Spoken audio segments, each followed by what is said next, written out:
දෙමටගොඩ අපරාධ කොට්ටාසයක් දෙකම පසුගිය දවස්වල එකම කරුණක් සම්බන්ධයෙන් මගෙන් යම් යම් තොරතුරු විමසලා හිටියා. මම ඔවුන්ට ඒ තොරතුරු ලබා දුන්න විතරක් නෙවෙයි.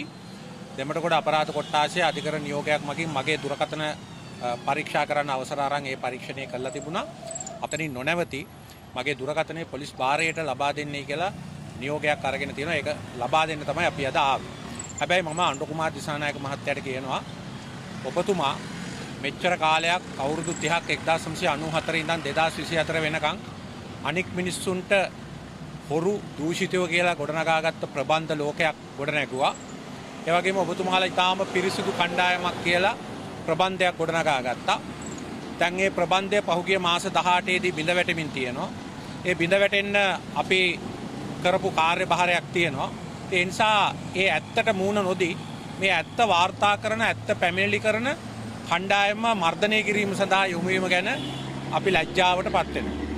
විශේෂයෙන්ම මේ ගල්ලංගුරු වංචාව පිළිබඳ මහජන උපයෝගිතා කොමිසමත් ඒ වගේම විගණකාධිපති දෙපාර්තමේන්තුවත් ඉදිරිපත් කරපු වාර්තා මත අපි ක්‍රියා කරනවා. ඒ වගේම රහසෙන් විදුලිය කපන්න අපි ඉඩ දෙන්නේ නැහැ. ඒවා දිනපතා හෙළිදරව් කරන්න අපි ඉදිරිපත් වෙනවා. ඒ වගේම වැඩි මිලට විශාල ප්‍රීමියම් වලට තෙල් ගෙන්නන්න අපි ඉඩ දෙන්නේ නැහැ.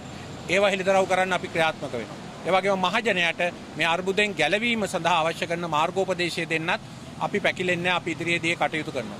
නිසා අනුර කුමාර දිසානායක මහත්තයාටත් පළවත්තේ සහෝදරවරුන්ටත් කියන්න තියෙන්නේ අපි ඔබේ මර්ධනයට බිය වෙන්නේ නැහැ. ඒ වගේ ඔබේ මර්ධනයට අපි යටත් වෙන්නෙත් නැහැ.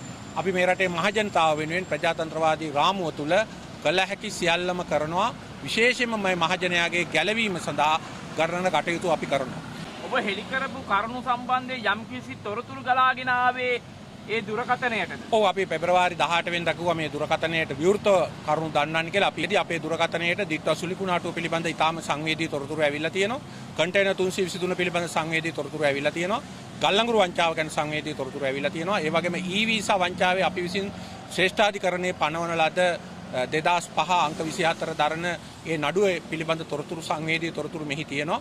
මොකද අපි මේ පිළිබඳව අපේ දුරකථනය අතට දීලා අපරාධ වින්දිතයන්ගේ කාර්යාලයේදී මේ නීතිඥ මහත්තයෝ ඉදිරියේ අතට දීලා පරීක්ෂා කරන්න දුන්නාට පස්සෙත් අධිකරණ නියෝග ලබා ගන්නේ කවර අරමුණකටද කියලා තමයි අපිට තියෙන ප්‍රශ්නේ. කොහොමුණත් අපි නීතියට ගරු කරලා ඒක ලබා දෙන්න කටයුතු කරනවා.